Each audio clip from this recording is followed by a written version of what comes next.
ఈ హేవిడంబిన సంవత్సరంలో 12 రాసుల వారికి ఆదాయ వ్యయాలు ఎలా ఉన్నాయో చెప్తాను. మేషరాశి వారికి ఆదాయం 8, వ్యయం 14, గౌరవం 4, అగౌరవం 3. ఈ రాశివారు నిత్యం అష్టములుగా తైలంతో దీపారాధన చేయడం చాలా మంచిది. అఘోర పాశుపత హోమం చేయించుకోవడం వల్ల మంచి ఫలితాలు పొందుతారు.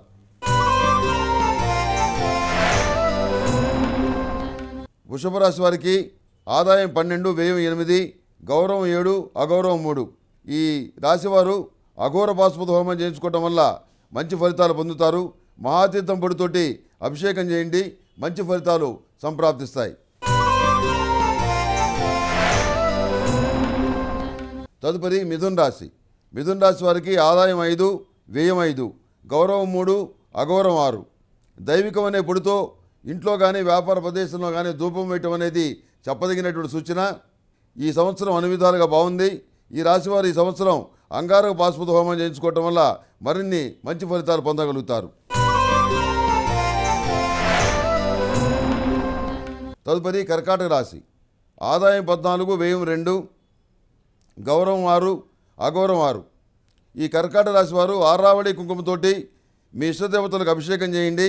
అదేవిధంగా మహాలక్ష్మీదేవికి లక్ష్మీ చందనంతో పూజించండి. ఈ రాశివారు ఈ సంవత్సరం భృగు పాశుపత హోమం చేయించుకోవటం వలన మంచి ఫలితాలు పొందగలుగుతారు. తదుపరి సింహరాశి. సింహరాశి వారికి ఆదాయం 2, వ్యయం 11, గౌరవం 2, అగౌరవం 2. ఈ రాశివారు రుద్రపాశుపత హోమం చేయించుకోవడం వల్ల మంచి శుభ ఫలితాలు పొందుతారు. అష్టమూలిక గుగ్గిలంతో ఇంట్లో మరియు వ్యాపార ప్రదేశంలో ధూపం వేయండి, మంచి జరుగుతుంది. తదుపరి కన్యారాశి. ఆదాయం 5, వ్యయం 5, గౌరవం 5, అగౌరవం 2. ఈ కన్యారాశి వారు సర్పదోష నివారణ చూర్ణంతో స్నానం చేయండి, సర్పదోషాలు నివృత్తి అవుతాయి, బాగుంటుంది.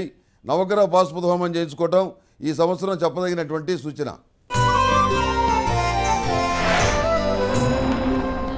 తదుపరి తులారాశి.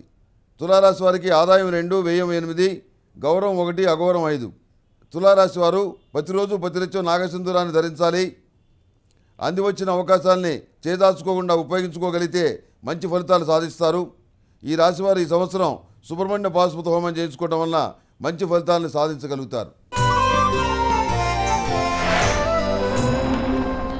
తదుపరి వృశ్చిక రాశి.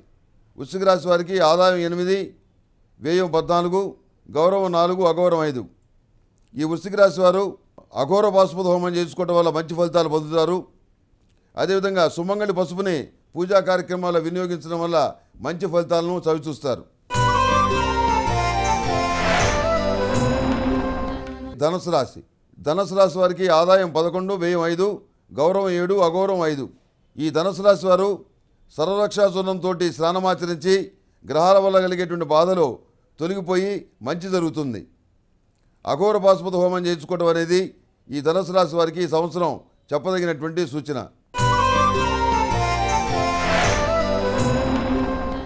తదుపరి మకర రాశి. ఆదాయం 14, వ్యయం 14, గౌరవం 3, అగౌరవం 1. ఈ రాశి వారికి ఈ సంవత్సరం బాగుంది. అఘోర పాశుపత హోమం శైవాగమనం ప్రకారం చేసుకోవాలి. మహాలక్ష్మీదేవి పూజలో లక్ష్మీ చందనాన్ని ఉపయోగించండి, మంచి ఫలితాలు సంప్రాప్తిస్తాయి.